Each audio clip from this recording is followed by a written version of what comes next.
Canadian Soccer Business today announced the appointment of leading soccer executive James Johnson to the newly created role of Group Chief Executive Officer.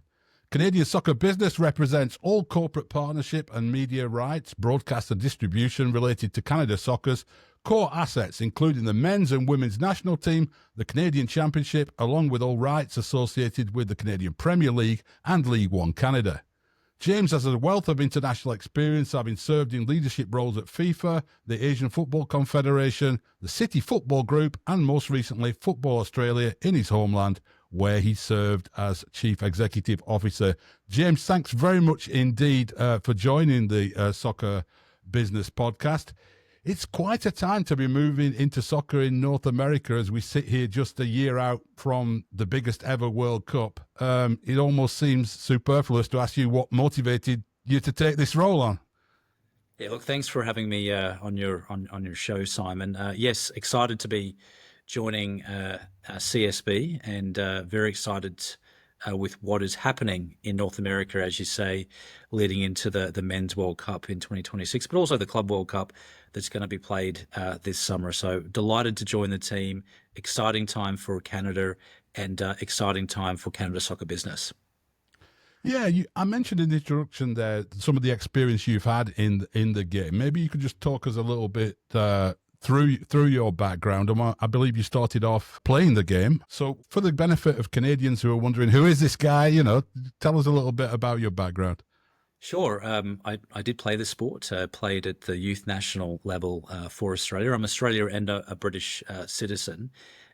Lawyer by trade, and started off in the player movement, representing players through the Players Union in Australia. I was a senior executive at the Asian Football Confederation, so worked in the development, so the game development, but also international relations. I joined FIFA after the AFC, where I headed up professional football worldwide, and that was essentially dealing with the big European clubs and the leagues around the world, working on the transfer system, club licensing, and also the international match calendar. I did a short spell at Manchester City and City Football Group, where I was in a relationship role dealing with stakeholders and government for the group. And then for the past 5.5 years, I was in Australia, Chief Executive Officer of Football Australia during a period that Australia and New Zealand hosted the Women's World Cup. Yes, so it's a very broad range of experiences there, and it's quite a broad role that you're coming into. With the World Cup, there is a theory I've heard from some people that while the bulk of the games are going to be in the US, the fact that the US has had a World Cup before and so has Mexico and Canada hasn't, and that the game doesn't seem to have developed quite to the level in Canada as it has in the US and Mexico to this stage, that actually Canada has in some ways the most to gain from 2026. What do you think about that? Would that be a fair analysis? It absolutely is a fair analysis. I think there's a huge opportunity for Canadian soccer. I believe that hosting major competitions, there's two reasons you do it, right? One is because we all want to have those great experiences for a month where international global competitions like the World Cup come to home shores. But just as importantly, or more importantly, it's the legacy that these tournaments can leave for the game. And legacy is not something that happens by accident. There needs to be strategy, there needs to be plans, there needs to be a deliberate course of action to set the game up and certainly organizations and leagues and national teams up in order to take advantage of hosting World Cups. And I'd like to contribute to that in Canada, and I think there's a huge opportunity to really grow the game at all levels, from grassroots to the professional leagues, to the regional leagues, and of course the national teams as well. Yeah, and the Canadian Premier League is quite an important part of this role and the organisation as well. And it seems that Major League Soccer obviously has 3 Canadian teams in it, but it's hard to imagine a situation where that grows over the next few years. So any growth at the club level on the professional side in the men's game, you would imagine, has to come through the Canadian Premier League. How do you see the state of that league at the moment and its potential? I think it has a lot of potential. It's a very young league, but it's a league that is if we look at the metrics, is growing, and it's growing fast. And it's also a league that is developing players, and something that is really, I think, interesting and exciting about Canada is just the strength of both the men's and the women's national team at the moment. And in order to continue to support those national teams, it's really the leagues that are developing the players. So I think it's a big opportunity leading into the Men's World Cup for the Canadian Premier League, and it's going to be a really exciting time over the next couple of years.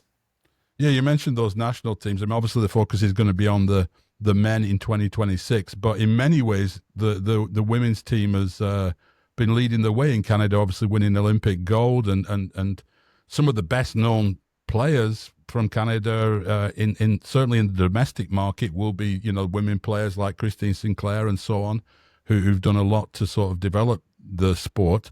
You've had a lot of experience around the women's game with hosting the Women's World Cup in Australia and with the success that Matildas had. What kind of lessons have you learned from, you know, the commercialization of the Matildas and the growth of them as a brand in Australia that could maybe be useful in your experience in Canada? My philosophy on growing businesses, and it's no different to what we did with the Matildas in Australia, is really focusing on building the brands and also building the following of the teams. We had a remarkable experience with the Matildas over the past 4 or 5 years in Australia. But building the brands, building the following, making sure that people are going to games and also watching the teams on broadcast. That's absolutely imperative. But then also developing the capabilities to monetize that interest. And by monetizing, and the rationale and the reason behind doing it is so you can help reinvest back into the teams in the broader games, the broader game, I should say. That's something it's absolutely critical. And the stronger the national teams can be, the stronger the leagues can be, the more investment that can be made as a result of monetizing certainly the national teams, but football at all levels, the better for the sport ultimately. I mean, when you look at Canada, as I'm sure you did through the process of evaluating this opportunity, do you see quite a lot of areas, you know, maybe you don't need to get specific in them if you don't want, but did you see quite a lot of areas where you think there's real potential there to do some things that perhaps haven't been exploited fully yet? Yeah, I really do. I think it's such an exciting time for Canadian soccer, Simon. You've got a great professional league in the CPL, so you've got a great layer of the professional game. The game is very strong at the community level. Grassroots numbers are very, very high. You've got a very strong women's national team. We saw that certainly during the Olympics in 2020. And you have a very strong senior men's national team, right? The country is hosting a Men's World Cup in 2026. You've got leaders in Canada like the president of CONCACAF, Invicta Montagliani. So it's really this great mixture of excellent ingredients, and I'm really looking forward to helping the country, helping Canada, helping CSB really pull that together and drive the game forward. I think there's a tremendous opportunity for the sport. Yeah, and a lot of people, when they do analysis of the potential for businesses in soccer and so on, they look at demographics and trends there. I mean, those are quite interesting and quite strong in Canada, I think. I mean, it seems like there's almost the perfect trends for soccer growth, really, in terms of the diversity of the demographics. Yeah. Yeah, I think there is, and if you can get the ecosystem functioning, whether it be, ensuring you can invest in clubs, clubs can develop players, and that strengthens the national teams, and the national teams and the league then are really the ways to engage with the broader community, and bringing that together in a market like Canada, I think is very, very interesting. Yeah. Television obviously drives a lot of commercial revenue and activity. You have a product there, a channel, One Soccer. Tell us a little bit about how you envisage One Soccer's role in this whole ecosystem. I'm really excited about the setup in Canada. I think One Soccer is a really interesting platform.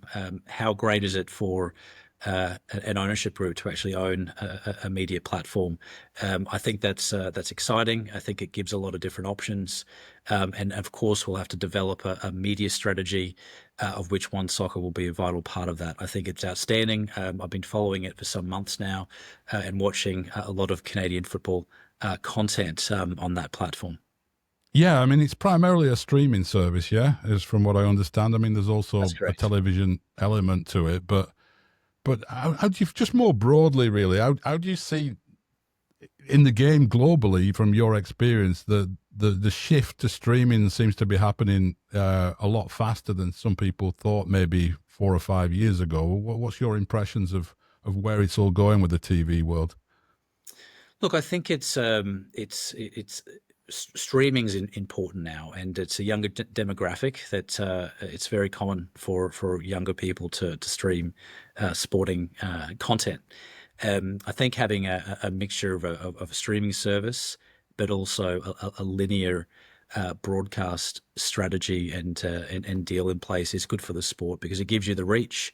It also gives you the stickiness when it comes to your platform, and I think that's good when the fan ultimately has choices on how they get to watch football content in a particular country.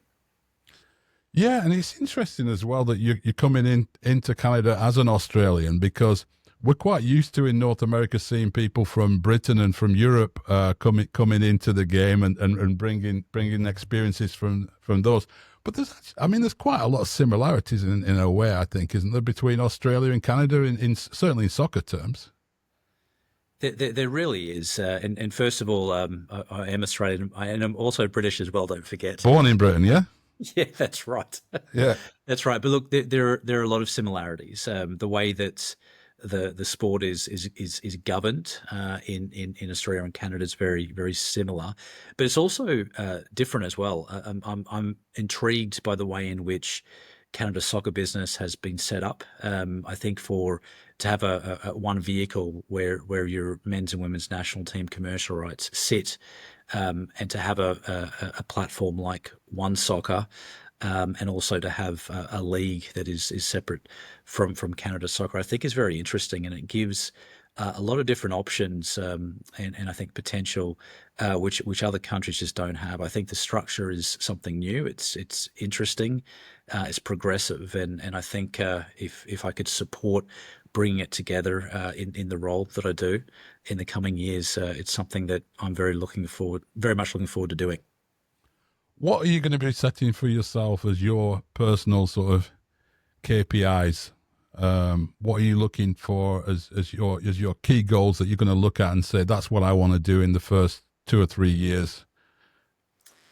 Look, I think to start with, it's going to be a lot of listening, Simon.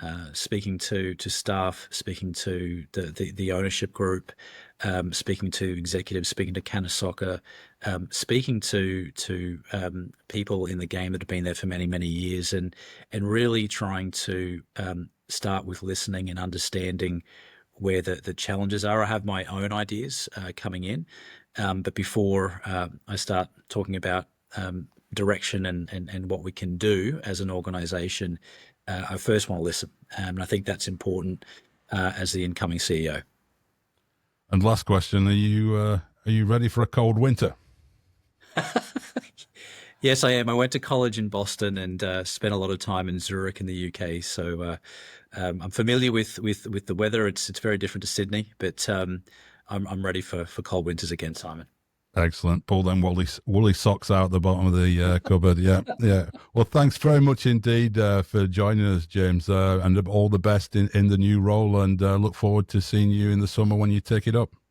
Thanks, Simon. Look forward to reconnecting again soon. Cheers. Cheers.